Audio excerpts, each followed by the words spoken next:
On this episode of Mythbusters, it's enough to drive you round the bend. One toilet's probably as good as the other. Our new host gets a hazing, then a blazing, as we turn up the heat on the exploding toilet myth. He's still holding the cigarette. The clothing gets kinky in the quest to answer an age-old weather mystery.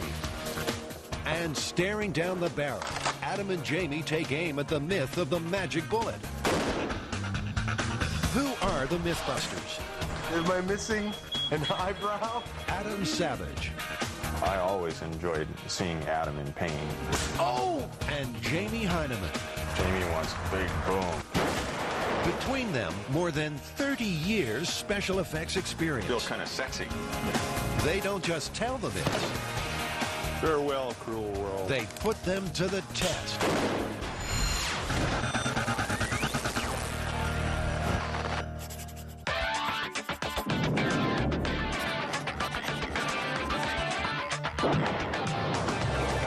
Now, apparently somebody dumped some combustibles down a toilet. You know, bug spray, gasoline. There's a number of different variations on this myth. At which point, her husband comes into the bathroom, sits down, has a cigarette, puts the cigarette out between his legs into the toilet, and it explodes, burning his sensitive parts. Good. That sounds like a perfect job for the blast chamber.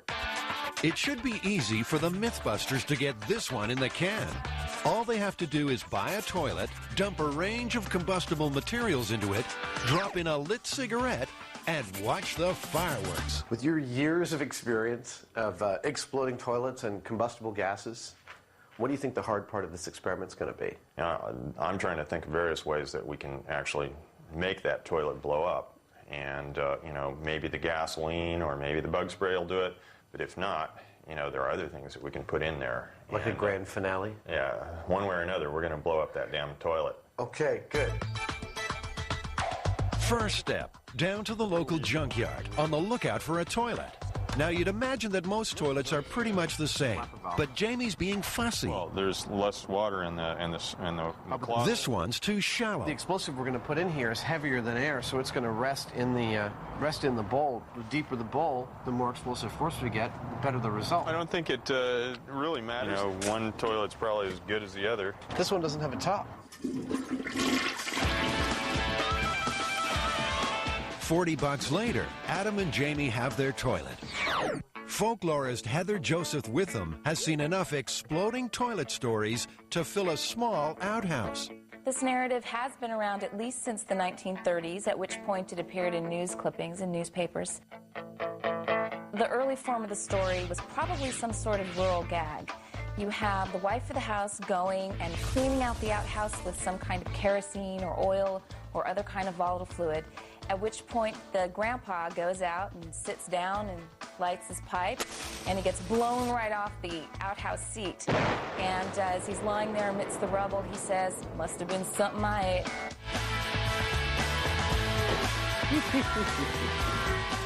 In this box right here is the new star of Mythbusters.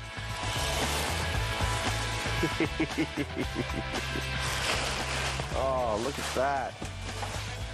That's all I need is another dummy around this place. Weighing in at 180 pounds, this Series 2 crash test dummy retired in 1998 after making quite an impact in his chosen profession. Oh, this is pretty cool. Oh, what part of the body is that this? Would be the, goes into the torso. Oh, that's the stomach, okay. Wow. Oh, that's beautiful. This is like a giant-sized G.I. Joe. But if it's the quiet life he's after, he's a bigger dummy than he looks. He's not going to upstage us. We just kick him back into submission. All he needs now is a name. I think we should call him Buster. Buster sounds pretty good to me. It's kind of manly, a little, pretty descriptive.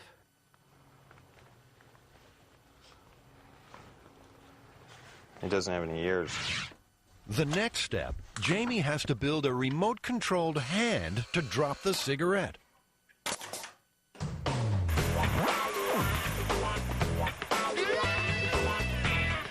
That's probably the best thing. Okay. Adam and Jamie have also had to build their very own blast chamber. It's made from a bulletproof material called Lexan, the same substance used in aircraft windows.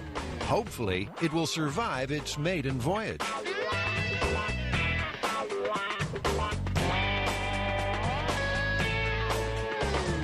On its first outing, the blast chamber is doubling as the world's most public bathroom. Like an hourglass, the sands of time. Moving inexorably towards toilet explosion. Inside, a high-speed camera has its BDI trained on the bowl. It's running at 1,000 frames per second, 40 times faster than the average camcorder. The more frames exposed, the slower the picture. Normal camera, high-speed camera. Perfectly. That ought to work. That ought to work. The temperature inside the chamber is already climbing.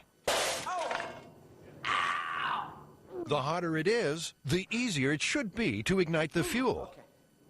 While the chamber should easily contain any explosion, the Mythbusters have called for backup, just in case. Have you never heard this myth before?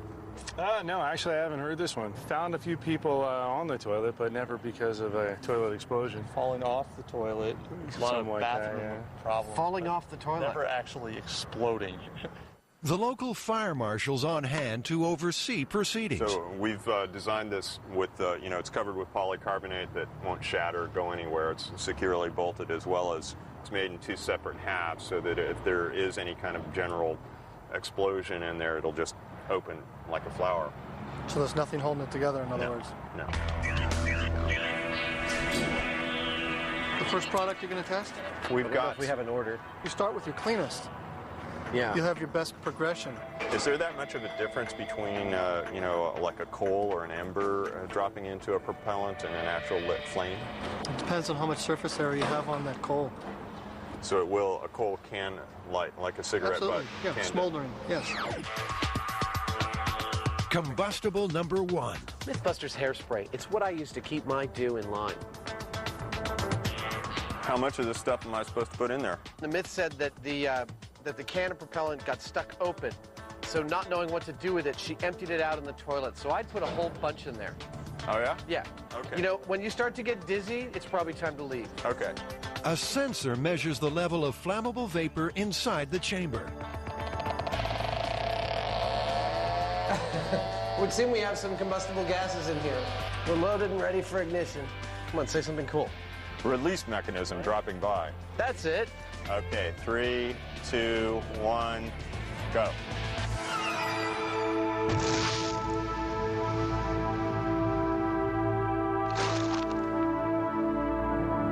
Nothing. Not exactly hair-raising stuff.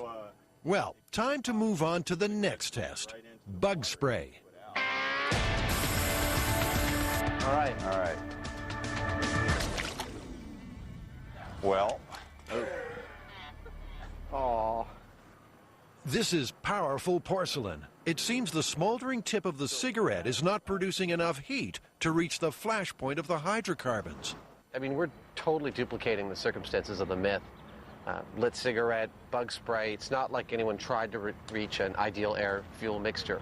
Bug spray and hairspray aren't the most flammable things in the world. And also, it's a cigarette with a coal on it. It'd be better to have a nice open flame to it.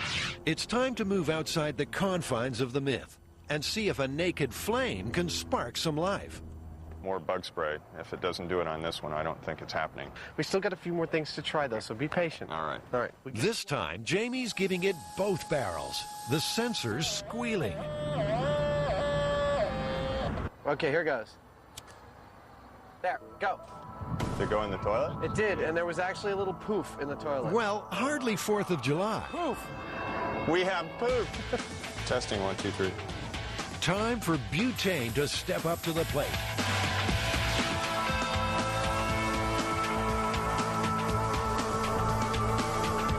Did it go in? It went right in. Nothing happened. All right, match. Lighting. Go. There's a poof. Finally. that is not enough to blast somebody off the seat. You don't think so? No. Yeah, I don't think so either. The myth is looking kind of unlikely at the moment, although, you know, gasoline is the big one. What do you think? Does that work?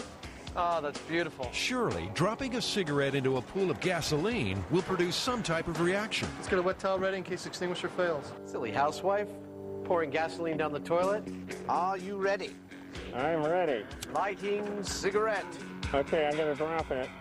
3, 2, 1, go. Nada. But the pool of liquid simply put the cigarette out. Try again, this time using the naked flame of the match. Lit, go. Okay, so you'd get a shock and a blackened backside, but it's still not the explosive force mentioned in the myth. So do you think that was enough to blow you off the toilet? No way. No way. It wasn't really like a concussive blast. I mean, it didn't, you know, I didn't see the chamber move very much at all. Finally, the moment the Mythbusters have been sweating on. It's time for Solution X, gunpowder. We have this black powder that, like, there's actually almost a full can of this. You think you could let us put it in the toilet and set it off? So go ahead, try a capful in a metal container and see what we get out of it. Okay. Now this looks more like it. The turkey basters. Oh, that's beautiful. So that made a nice woof, actually. Yeah, it did make a very nice woof. I saw a movie like this once. Getting him limber. Time for our new host to make his Mythbusters debut. The fire marshal seems to be getting a little nervous. How much? I put it all in there. That's too much. Half of it? That's a hell of a lot. Should give you one hell of an effect. Okay, lighting the match. It left, didn't it? Uh-oh. I thought it went out. No, it didn't. Well, there is no match on the tinfoil. Strangely, exactly what was explained as a possibility has occurred. Well, what do we think? Time 5 minutes or something and then go in? Reasonable? 6:09. Sit tight, Buster. Your moment of glory has been slightly delayed.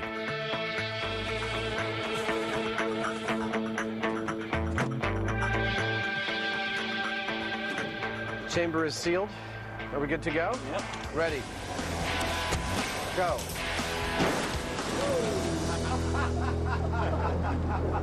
Well, I tell you what, you know, That was great. It didn't even move him. No, he didn't even move. It did blow his pants up, though. He's still holding the cigarette. That was fun. Congratulations. Not even half a tin of gunpowder could unseat our new star. If anything, it just enhanced his smoldering good looks.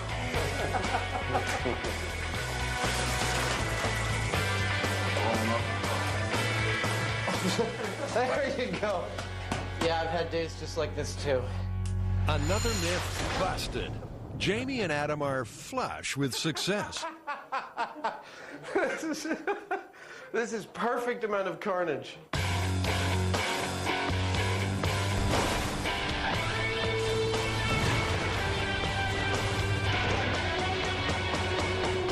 I'd say this, you know, there's no way that you can put any combustible into a toilet that would move you. And what about their new co-star? I think you work fantastically.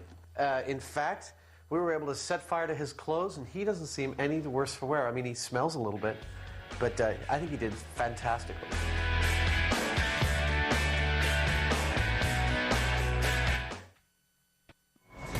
What's this?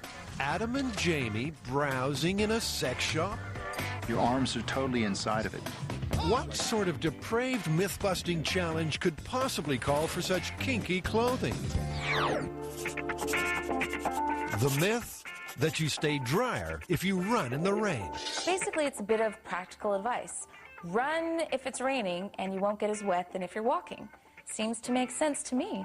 Common sense? Since when have the Mythbusters let that get in the way of a challenge? The idea is someone walking through the rain will stay in the rain longer, but the rain's only falling on their head and shoulders. Whereas someone running through the rain is actually picking up rain on their entire front. So what? We just wait for the next rainy day and go for a stroll?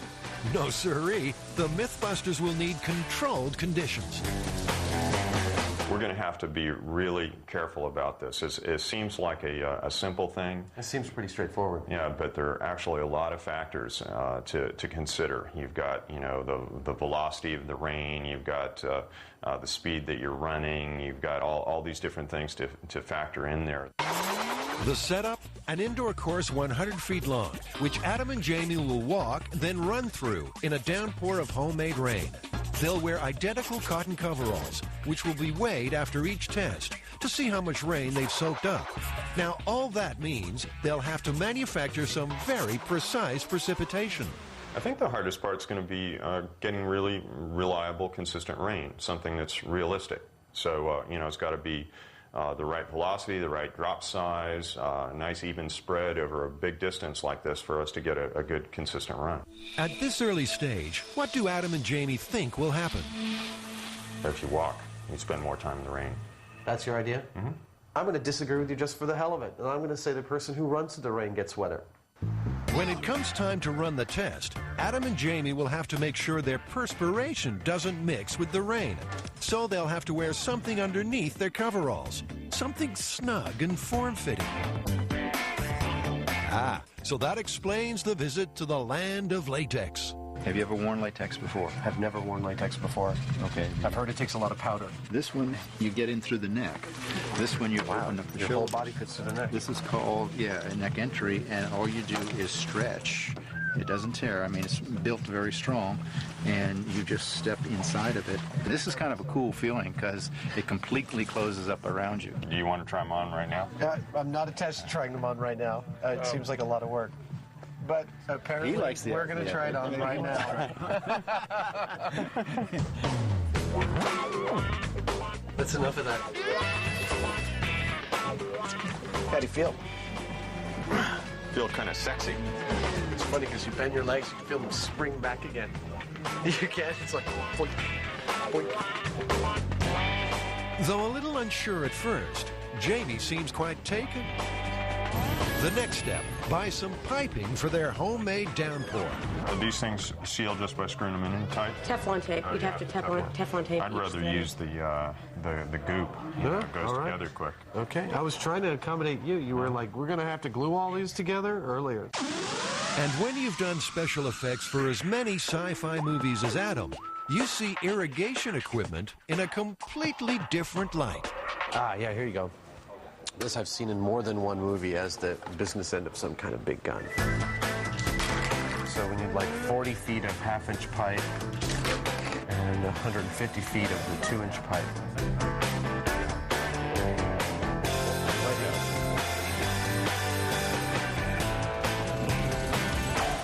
We need to have at least about 60 feet of height for the sprinklers so that the raindrops can achieve terminal velocity. After falling 60 feet, a drop of water is traveling at maximum speed, around 22 feet per second.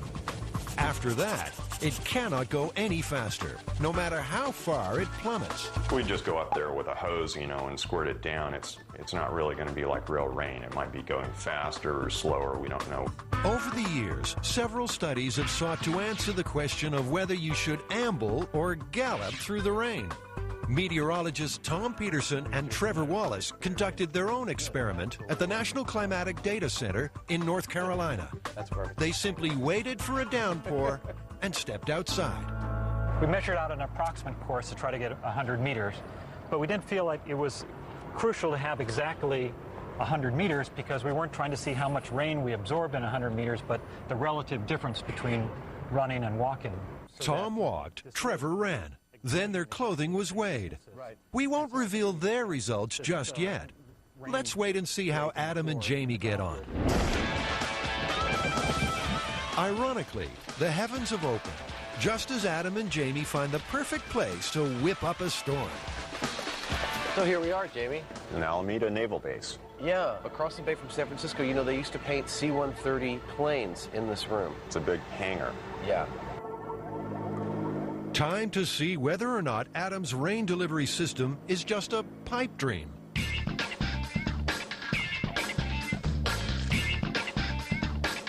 150 feet of pipe with sprinkler heads every 6 feet. I'm actually really pleased with the way things are going. We've got half up already. I'm going to do the other half right now. And I got plenty of tie points. It looks really stable. And as long as Jamie holds up on his end, we shouldn't be here too long. Jamie's working on getting water for the challenge. Not as easy as you might think on a rainy day. It's legal to tie into these fire hydrants, but you have to go through the fire department and you buy or rent a meter that allows you to tie into it and keep track of your water usage. Accessing water's one thing. Getting it to travel 60 feet straight up in the air is another. There you go. Jamie's calculated that the water will have to be pumped at 15 pounds per square inch. No problem for this pump. It can move H2O at a rate of 200 gallons per minute at 50 pounds per square inch. While they're setting up, let's see how Adam's getting on.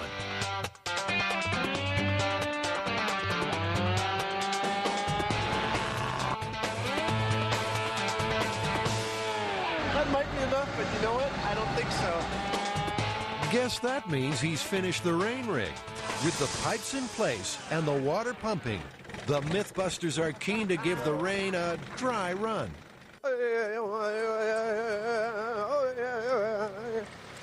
Come on, keep coming down. No, it's okay, not too much. Okay, so what's next? Well, we have to mark out a course, and it's 100 feet long, so we're going to mark it out with tape.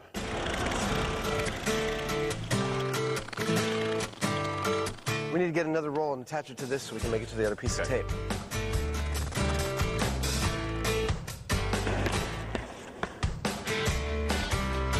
Is that 100 feet? Are we too long? Just a hair.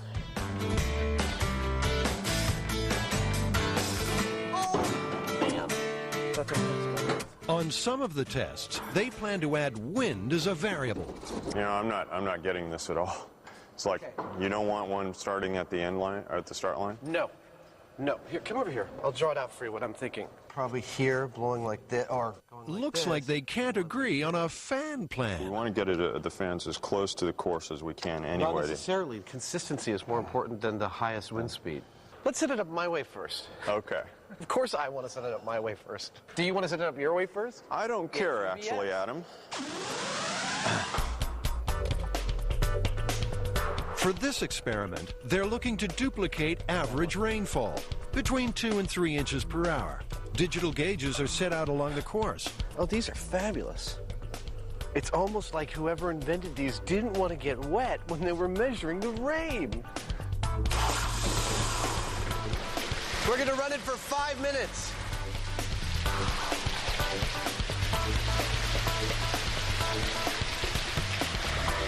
I can't tell how big the drops are. So currently we're getting just about 1 3/4 inches per hour.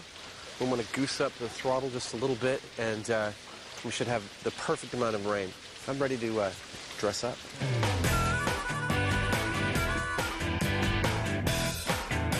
You ready?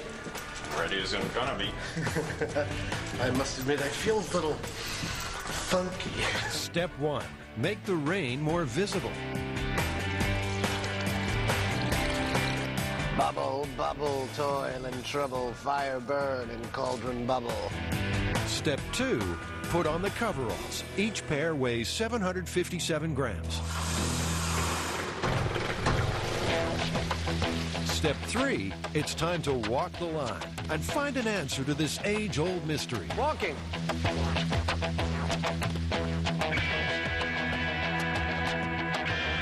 Our high-speed camera, running at 1,000 frames per second, captures every single droplet. Adam and Jamie will walk the course twice, once with wind, once without. And stop. Each take is timed. Then the coveralls are straight off and onto the scales. 785 grams. What was the original weight? 757. 757. Cool. So 18 grams of water. And the results faithfully recorded. Now, Jamie's turn to be under the weather.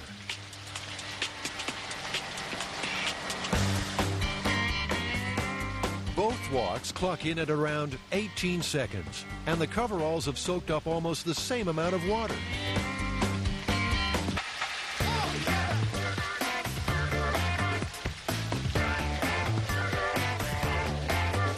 But what happens when Adam and Jamie up the pace? That can't be right. 798, significantly more. Adam's coveralls are 14 grams heavier after the run. Time to find out what our meteorologists gauged from their rain experiment. It's much better to run than walk, according to our model and the experiment. The runner was 40% less wet than the walker. On Jamie's run, the difference isn't as great. 793. But the raw data is still pointing to an answer that flies in the face of science. The results aren't what I expected at all, actually. The numbers are really close. We're only talking about a matter of a dozen grams here and there. So when we average it all out, I think it's going to show that running, actually, you get wetter, strangely. The difference is minute. Wind-blown rain makes the coveralls only a few grams heavier. The overall result, however, remains the same. At the end of the day, 8 pink-tinged coveralls tell the story. After the running, the rubber suits, the getting wet, crunching the numbers, what's the final result? What's the verdict? Better to walk than run. Really? Yeah, it was very clear. Over a 100-foot course with 2 to 3 inches per hour rain delivery, we got more than twice the rain per foot running than we did with walking. Is this one busted? This one's busted. Fact is that it's better to walk than to run in the rain.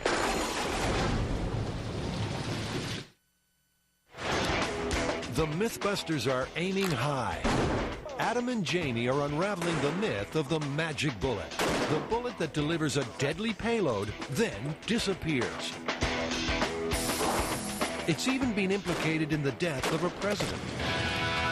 In the early days of the Cold War, movies and novels hit on the idea of a magic bullet, a bullet that dissolves, leaving no ballistics evidence. Here's your ammo. This is ballistic H2O. It's an ice projectile, velocity of 3,000 feet per second, and an accuracy of up to 500 yards. No exit wound, the bullet's gonna melt inside the target. In the action thriller movie Most Wanted, a bullet made of ice gives the First Lady the cold shoulder. That seems a good place to start. Adam and Jamie will try and make an ice bullet. One of the problems that it seems might occur with an ice bullet is that whereas lead conforms to the tapering shape of a barrel, ice might not, and thus block the barrel, and the gases might explode the barrel itself. Now, it's not going to be easy. The guys will have to make a bullet mold, fill it with water, freeze it, then fire the ice projectile from a high-powered rifle. Step 1. Adam fires off a letter to the CIA requesting details on the existence of magic bullets. Then it's off to the local gun store. The guys want to fire the ice bullet from a Mannlicher Carcano, the same rifle the FBI alleges Lee Harvey Oswald used. We called earlier about a rifle that looks kind of similar to the Mannlicher Carcano.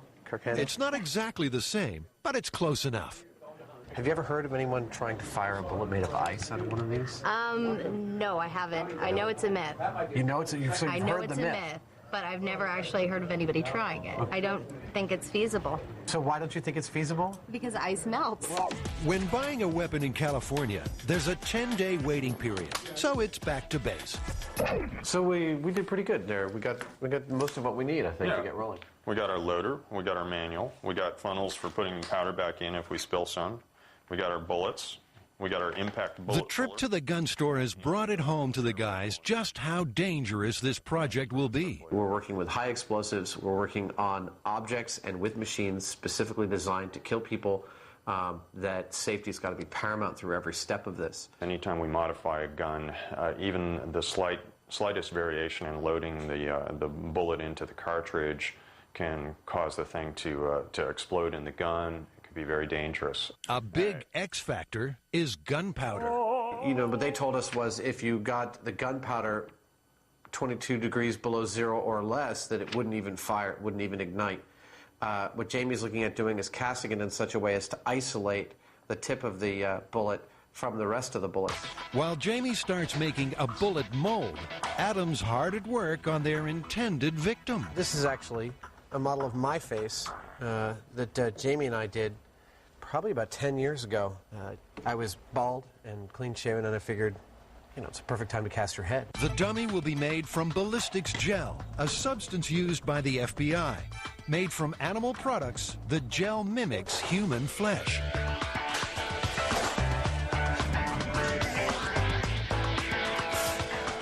Time to get sculpting.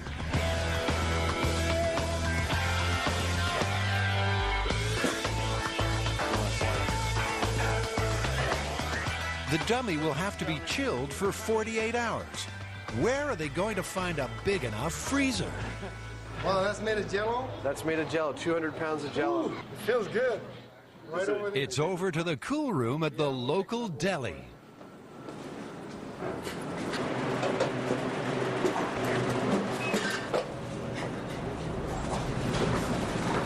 Thank you very much, Suhail. Sure, no problem.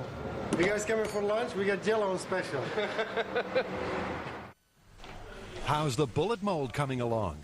I'm trying to find a drill that will replicate the size of the bullet itself so that I can make a mold. Rather than pouring rubber around this and replicating it that way, I'm going to just drill a hole that is shaped like this in a block of aluminum that I can separate. A real bullet sits in a case, which is loaded with gunpowder. When the trigger is pulled, a primer ignites the gunpowder, and the explosion drives the bullet out of the case and down the barrel. Jamie will have to load his ice bullet into a cartridge for firing. That means getting the real bullet out. I barely see anything down there. That's a rim fire. Now, you're only supposed to use this tool on certain types of ammunition. But Adam never reads instructions. You know, I could have read the directions and it wouldn't have made any sense to me because I don't know what a rimfire bullet is. I would have been blissfully proceeding without thinking I was in danger. Well, I was raised up on a farm. Them's varmint bullets. Hey, be careful, you got stuff in there.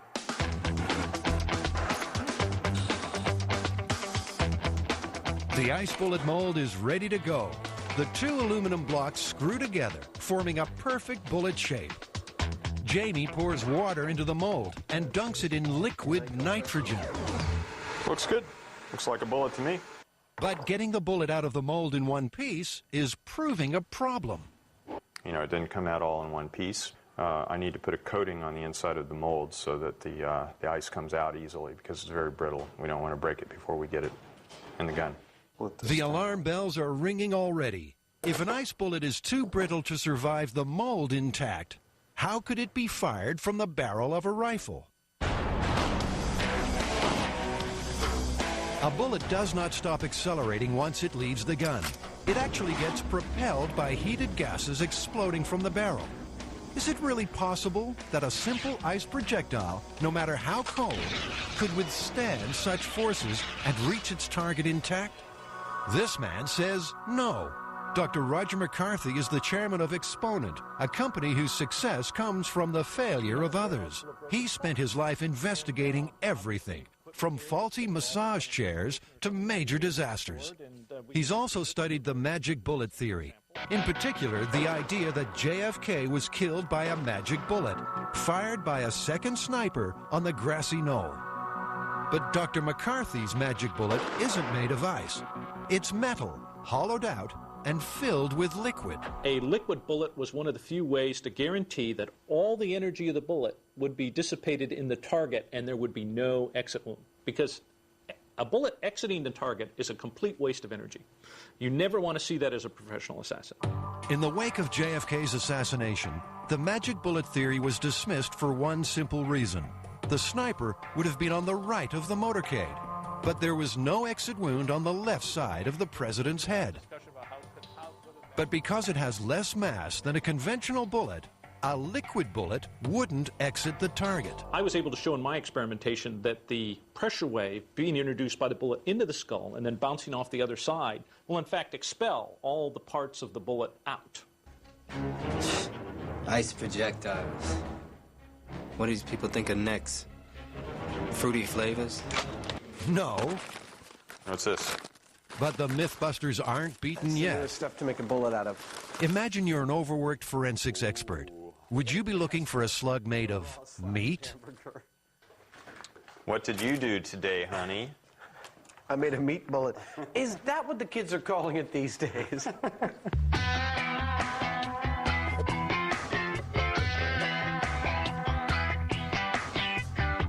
That's a hard little steak.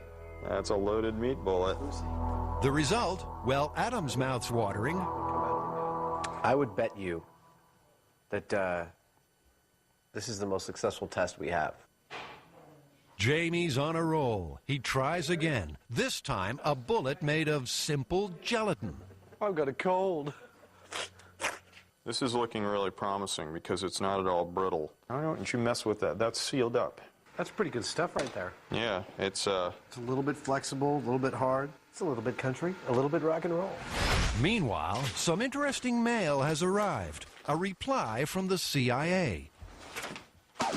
Operational files of the CIA are exempt from the publication provisions of the Freedom of Information Act. The files that would contain responsive records, if any exist, are not subject to search. What that seems to say is there's almost definitely something like this, but because it's being used, they can't tell us about it. It's not subject to a Freedom of Information Act request. request denied. Jamie, let's put up a dummy. Time to see if the Mythbusters' magic bullets are at home on the range. How you doing there, buddy? How you doing? Yeah, you're doing so good. We're gonna shoot you. To make sure everything's above board, we've had to call in one of San Francisco's finest to oversee this shoot. I have a concern about what we do if the rifle doesn't fire, actually. If we get the round too cold and when we pull the trigger it doesn't fire, is it in danger of actually going off if it warms up? Yes, it can. That's why just wait a few minutes before trying to take it out. Wait a few minutes, don't approach it, just stay back. Okay. Just in case, the guys will fire the rifle using a remote rig. In this case, a piece of string tied to the trigger.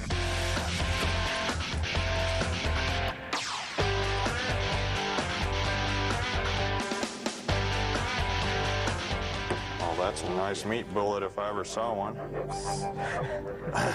Which I never have. Back in the Army? But will it make mincemeat of the dummy? 3, 2, 1. Let's go take a look. The beef bullet exploded. Specks of meat are embedded in the torso. Unfortunately, there's also plenty of ballistics evidence left behind. It looks like half of the cordite didn't even explode. Didn't even ignite.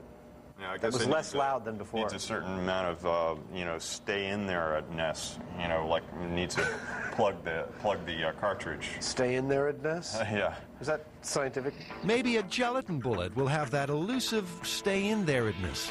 The gel is colored with food dye, so it'll show up in the dummy. Ready to fire, guys. Everybody ready? We're all ready. Let's go. Here we go. Good. Grab the cord. And 3, 2, 1. Bullseye. That was a bigger boom. But there's still a problem.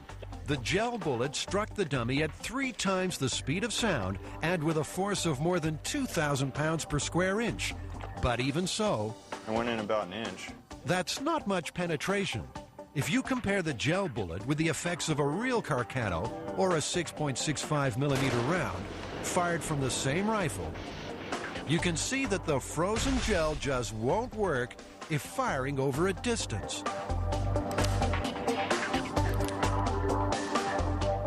Now, how do I know which one's in the chamber? The guys have more success with a smaller firearm at close range. Judging by this, it's the best of all of them. That went, it stayed intact and went all the way to the bone there. Yeah, point blank range. But if you have to be that close to the target, then you have to fire your magic bullet from something that doesn't look like a weapon. So, Jamie, what are your thoughts about turning one of these into a gun? Well, do we want to shoot it like a rifle, like that? In 1978, an umbrella was the weapon in the sophisticated assassination of a Bulgarian defector. Georgy Markov was the victim of the most bizarre murder of modern technology, a sophisticated metal pellet fired from an umbrella into his thigh. Analysis showed the poison to be ricin, 70 times more lethal than the cyanide on the right. That umbrella insertion was brilliant and much more effective than an ice bullet. The ice bullet, bullets are not subtle. And the best bullet draws everybody's attention, including the victims, immediately. In true Mythbusters style, Jamie's going to build his own umbrella gun from scratch. A chamber near the handle will be charged with compressed air from a dive tank. That's great, Jamie. The air will drive the gel bullet from the umbrella tip at supersonic speed. It's a big call. The CIA would spend years developing such a weapon. Jamie's got 3 days. I have no idea how fast that's going to propel something, but... I mean, in the realm of what we've done for Mythbusters, isn't this kind of one of the most dangerous things we've tried yet? Probably. I mean, there is a lot of energy in there, and it's not to be underestimated. Like I said, it will remove flesh from your bones. We're making a super high-pressure gun here, and so I'm trying to keep it really simple and also make sure that it's safe. So I'm overbuilding it a little bit.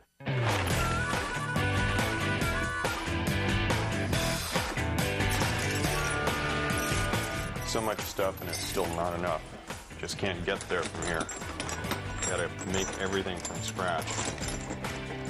Pain in the butt. I'm gonna try one more thing. It should hold a little better than that, shouldn't it? One would think so. Jamie's getting frustrated. Air from the scuba tank is getting into the chamber. Unfortunately, it's getting out again almost as fast. This thing's taking way too long. What's going on with it? One stupid little seal. I have to walk away from it. Yeah. I've been doing this all day, wasting way too much time on it. And when the troublesome gunbrella is finally tested with a BB... And... Watch out, watch out. Adam's far from impressed. Yeah, it's only like 3/4 of an inch in there. Here, we can, Okay. About like that? Yeah.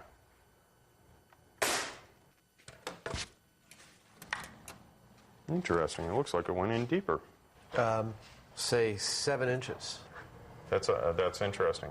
What, did you waste your time? Did you just waste 3 days on this? Could be. Right off the bat, I think it's actually kind of disappointing.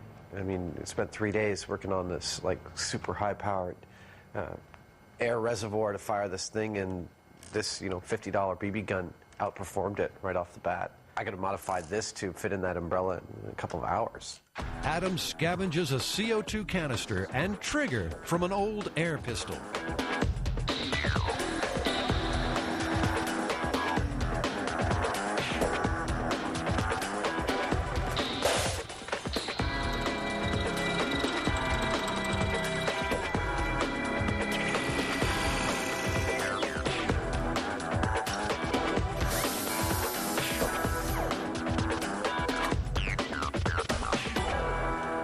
We're loaded and ready to go.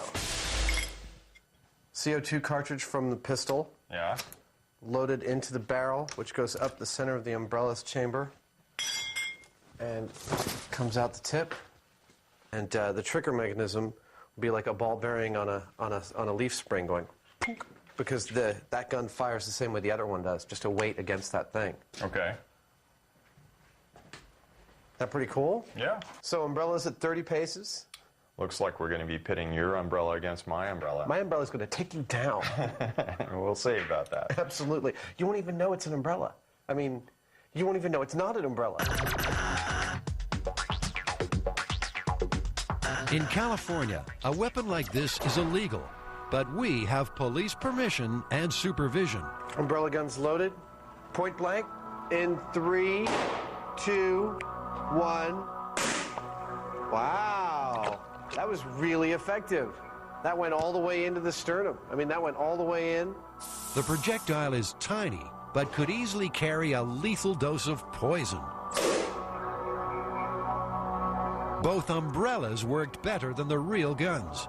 Looking at this 22 hole, Jamie, I see burn marks around the edge, whereas our 2 umbrella guns left absolutely no evidence at all that it was even a ballistic hit. It's just a hole.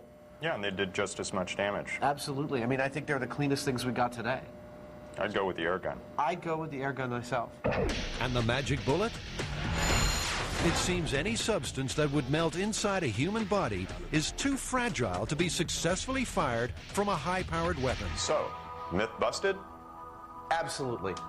Does Roger McCarthy believe JFK was killed by a liquid bullet fired by a second sniper on the grassy knoll? And the answer is, we'll never know until the National Archives finds President Kennedy's brain. Because President Kennedy's brain was not buried with his body. It was put in a specially sealed container and given to the National Archives for safekeeping. They have subsequently lost the president's brain.